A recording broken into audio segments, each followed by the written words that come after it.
বর্তমানে বাজারে প্রত্যেকটি জিনিসের দামই অনেক, তাই একটু হিসাব করে চলতে হবে। হিসাব করে না চললে সংসারে খরচ কমানো সম্ভব না এবং কিছু সঞ্চয় করাও সম্ভব না। আসসালামু আলাইকুম, সবাই কেমন আছেন? আশা করি সবাই ভালো আছেন। আপনাদের সবার দোয়া এবং আল্লাহর অশেষ রহমতে আমিও ভালো আছি। আজকে আমি একটি নতুন ভিডিও নিয়ে এসেছি। আশা করি আপনারা সবাই দয়া করে ভিডিওটি দেখবেন এবং ভিডিওটি পুরোটুকু দেখে আমার চ্যানেলটি সাবস্ক্রাইব করবেন, আমাকে সাপোর্ট করবেন।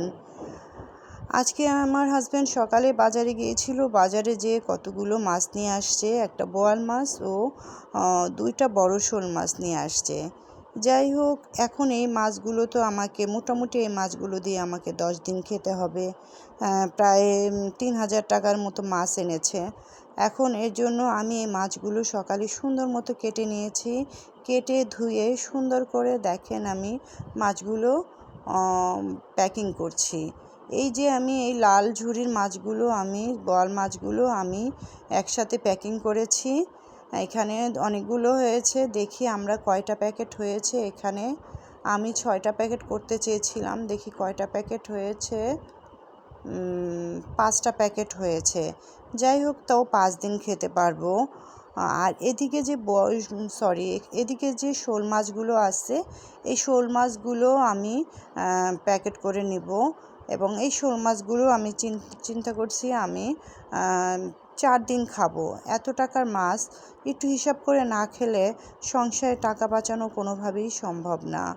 এভাবে হিসাব করে চলে দেখি আমার সংসারে তেমন কোনো অভাব হয় না। যদিও আমাদের ইনকাম খুব বেশি তা না।